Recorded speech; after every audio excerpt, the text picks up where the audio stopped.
Shalom saudaraku yang terkasih dalam Yesus Kristus. Kembali kita berjumpa untuk mendengarkan firman Tuhan.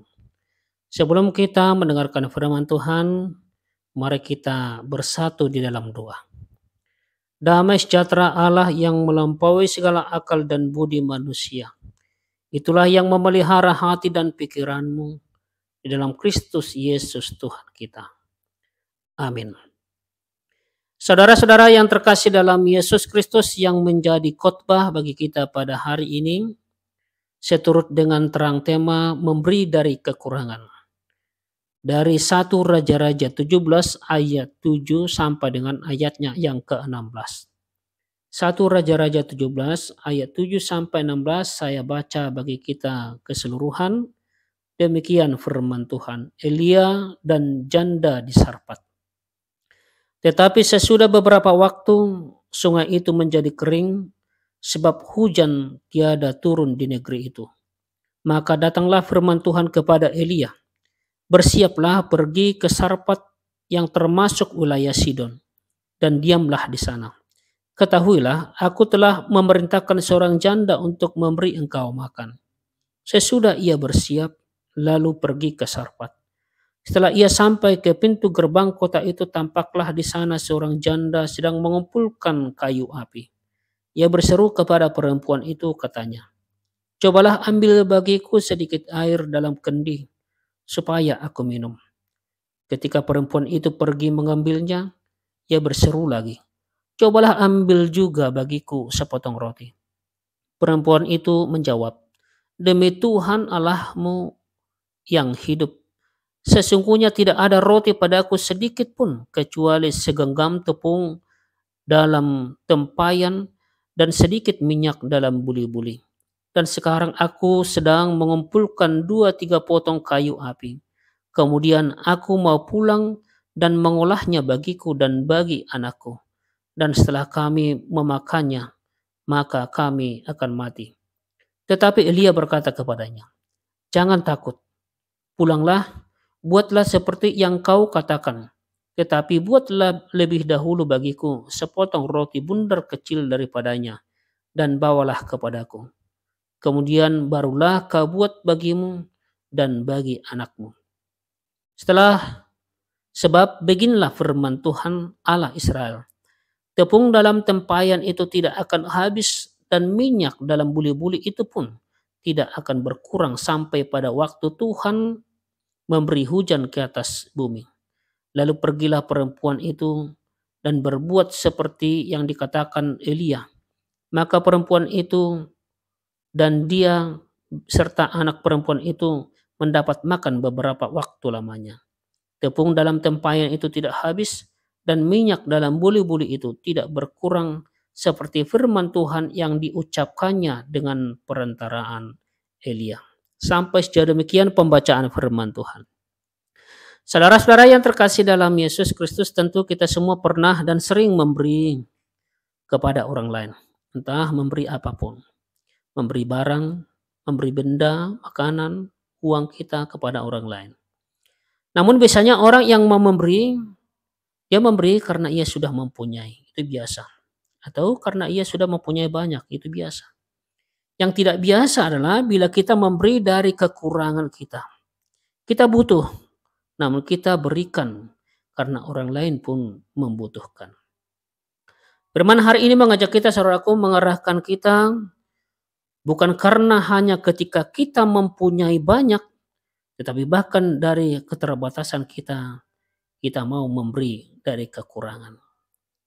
Berikut ini adalah cerita tentang janda Sarfat dan Nabi Elia yang mengalami kasih Tuhan walaupun di tengah musim kemarau yang panjang.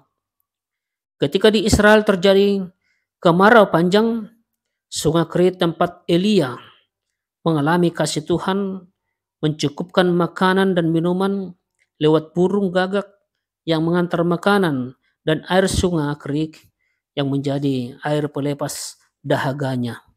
Lama kelamaan sungai Kerit ini juga kering. Lalu Tuhan memerintahkan Elia untuk pergi ke Sarfat. Saudaraku, Allah menyuruh ke Sarfat bukan berarti Allah tidak mampu memberi. Allah tidak mampu membiarkan air mengalir di sungai kerit itu. Kalau kita perhatikan dalam kisah perjanjian lama, dari batu saja Allah bisa mengeluarkan air, apalagi mengalirkan air di sungai kerit. Tapi kenapa Elia disuruh ke Sarpat? Kenapa Allah menyuruh dia ke Sarpat? Yang pertama, saudaraku, dari itulah daerah tempat orang-orang penyembah Baal.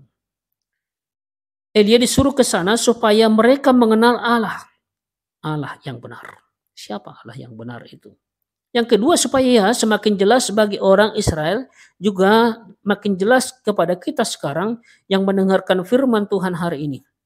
Bahwa ada Tuhan dan benar ia Tuhan yang mampu memenuhi segala kebutuhanmu.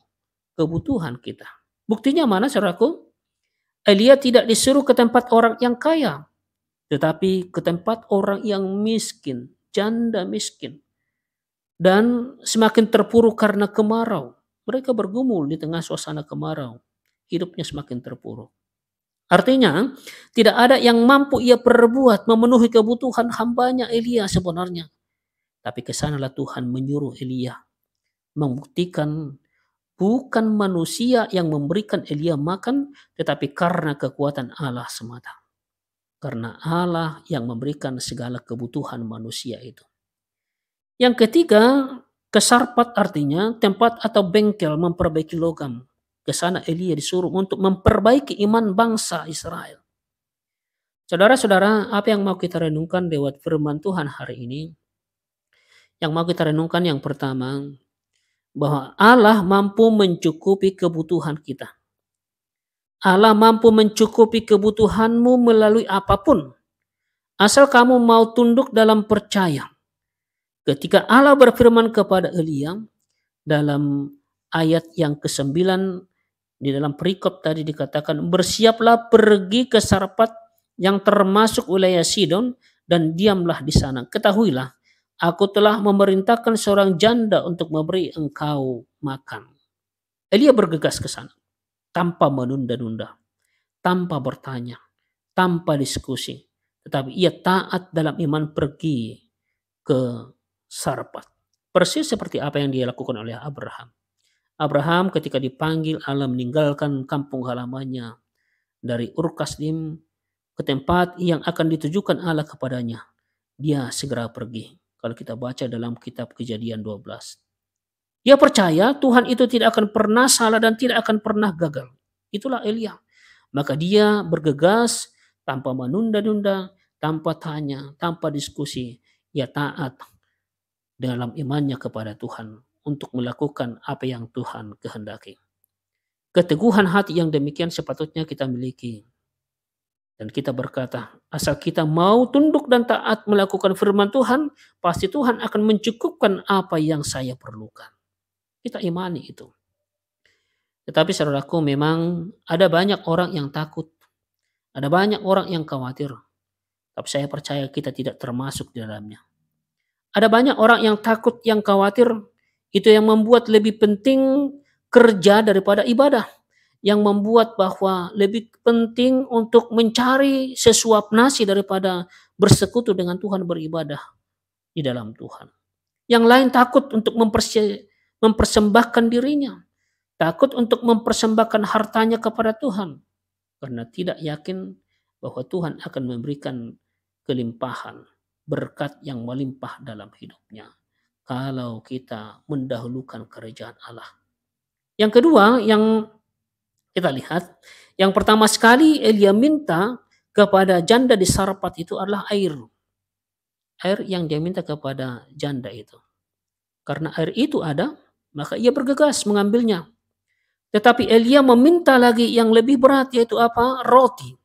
Dan itulah yang tidak ada. Ya, karena musim kemarau semua habis. Hasil panen pun tidak ada. Yang tersisa hanya segenggam tepung dan sedikit minyak. Itu yang disaksikan, yang dikatakan oleh perempuan itu. Ia sedang mengumpulkan kayu api untuk mengolahnya, untuk makanan mereka, dia dan anaknya. Sambil menanti kematian mereka, ajal mereka. Karena tidak ada lagi makanan yang tersisa. setelah mereka memakan itu. Tetapi saudaraku yang terkasih dalam Yesus Kristus, setelah Elia berkata kepada perempuan itu, "Janganlah takut," kata Elia. Dan ia memberitahukan pesan Allah kepada perempuan Sarpat tadi. Apa yang lakukan perempuan itu pun segera memberikan apa yang diminta oleh Elia. Artinya, dia mau memberikan segenap hidupnya demi firman Tuhan. Dia tidak peduli nyawanya, dia tidak peduli hidupnya, asalkan dia menaati Tuhan. Luar biasa, saudaraku. Luar biasa. Dan Tuhan Yesus menjadi teladan juga dalam hidup kita. Teladan kita yang lebih besar tentang perkara yang seperti ini. Apa yang kamu berikan sebagai wujud ketaatan kepada Tuhan menjadi perenungan bagi kita. Itu menjadi pertanyaan, apa yang kamu berikan sebagai wujud ketaatanmu kepada Tuhan? Apa kita mau seperti perempuan Sarfat ini? Dia tidak peduli nyawanya, hidupnya, asalkan dia menaati firman Tuhan. Perempuan ini mau karena dia benar-benar percaya Tuhan tidak mungkin salah. Dia mau karena dia percaya bahwa Tuhan itu tidak mungkin gagal. Sehingga kala Elia tadi mengatakan jangan takut, maka dia segera melakukan itu. Saudara-saudara yang terkasih dalam Yesus Kristus, memiliki keyakinan yang seperti ini membuat kita semakin bersandar kepada Tuhan. Semakin teguh datang kepada Tuhan. Dan orang yang menyandarkan hidupnya kepada Tuhan ialah orang yang mau memberikan hidupnya melakukan apa saja yang Tuhan katakan. Saudaraku yang terkasih dalam Yesus Kristus, yang ketiga, apa yang terjadi setelah dia taat melakukannya? Setelah ia memberikan makanan itu kepada Eli, terjadilah mujizat itu. Mujizat terjadi. Benar. Tuhan itu tidak ingkar janji. Kalau dia sudah katakan, pasti dia genapi. Itulah Tuhan kita. Tak ada satupun janji Tuhan yang tidak digenapi. Dia itu Allah yang maha kuasa, Allah yang setia, Allah yang tidak pernah ingkar janjinya. Dia bisa merasakan mujizat setelah ia mau mewujudkan firman Tuhan. Dia merasakan mujizat itu. Perempuan itu merasakan mujizat itu. Saudaraku yang terkasih dalam Yesus Kristus, kita dapat mengalami mujizat Tuhan ketika kita mau melakukan apa yang diperintahkan oleh Allah. Walau itu tidak mungkin bagi kita, menurut kita. Walaupun itu mungkin mustahil bagi kita. Tapi bagi Allah itu tidak ada yang mustahil. Sama dengan peristiwa Kana. Air menjadi anggur. Setelah pelayan mau mengisi kendi dengan air dan memberikan kepada kepala pelayan, maka terjadilah mujizat. Penyakit Naaman. Penyakitnya hilang, dia sembuh. Setelah ia mau menaati firman Tuhan, mau mandi ke sungai Yordan, dia sembuh. Tindakan yang didasari iman, saudaraku, itulah yang mengundang Tuhan melakukan mujizatnya atas hidup kita. Maka percayalah dan lakukanlah apa yang Tuhan inginkan dalam hidupmu. Pasti mujizatnya akan kau rasakan dalam kehidupanmu. Yang berikut yang keempat, firman hari ini saudaraku menjadi pelajaran penting bagi kita. Bahwa seorang janda miskin dapat dipakai Tuhan membutuhi yang lain, yaitu Elia. Bukankah kita kerap kali mendengarkan alasan-alasan orang secara umum, aku tidak punya, aku tidak memiliki, aku tidak memiliki untuk saya berikan kepadamu. Tidak ada apa-apa dalam diriku untuk diberikan. Ini membuat tidak mau menolong orang lain. Perkara seperti ini, alasan-alasan ini sering menjadi penghambat bagi kita untuk tidak menolong orang lain, membantu orang lain. Maka khotbah hari ini mendorong kita untuk membantu orang lain. Bahkan memberikan dari kekurangan. Kita mungkin masih berkekurangan, tapi jangan takut untuk memberikan dari kekuranganmu. Hari ini kita diyakinkan bahwa Tuhan bukan membutuhkan kelebihanmu. Bukan membutuhkan kelebihan yang kau punya dalam hidupmu untuk digunakannya membantu orang lain. Tetapi Tuhan hanya membutuhkan kemauanmu untuk menolong orang lain, membantu orang lain. Saudara-saudara, tidak ada alasan bagi siapapun untuk tidak bisa membantu orang lain. Betapapun miskinnya atau tidak ada milik kita. Tetapi itu bukan menjadi alasan untuk tidak mau memberikan kepada yang lain. Berikanlah apa yang ada padamu, kata firman Tuhan. Dari hati yang tulus ikhlas kepada orang miskin yang membutuhkan. Dan yakinlah disitulah Tuhan melipat gandakan, memberikan mukjizatnya dalam kehidupan kita. Tuhan menginginkan kita mau melakukan itu. Tuhan melipat gandakan melalui mukjizatnya. Yang penting bagi kita, apakah kita mau melakukan kehendak Tuhan itu, firman Tuhan itu. Yang terakhir saudaraku, bahwa Tuhan Yesus berkata, jangan khawatir akan hari esok, dalam Matius 6 ayat 25 dan seterusnya. Jangan khawatir. Maka di dalam hidup kita yang perlu adalah bagaimana kita selalu menyandarkan hidup kita hanya kepada kuasa Tuhan. Taat setaat-taatnya menjadi pelaku firman Tuhan. Dan Tuhan menjadi yang pertama dan utama dalam kehidupan kita. Yesus berkata, carilah dahulu kerajaan Allah dan kebenarannya, maka semuanya itu akan ditambahkan kepadamu. Dalam Matius 6 ayat 33. Dia akan menambahkan. Bahkan dari kekurangan kita, kita mau memberi, Tuhan akan mencukupkan. Bahkan lebih dari cukup. Tuhan akan memberikan kelimpahan dalam kehidupan kita. Sebagaimana yang dialami oleh janda yang di Sareptat itu. Ketika datang musim kemarau yang panjang itu, mereka mendapatkan kecukupan dari Tuhan, mukjizat dari Tuhan.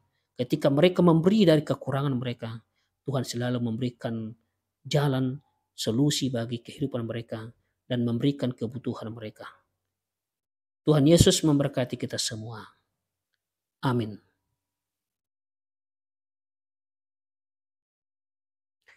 Shalom saudaraku yang terkasih dalam Yesus Kristus.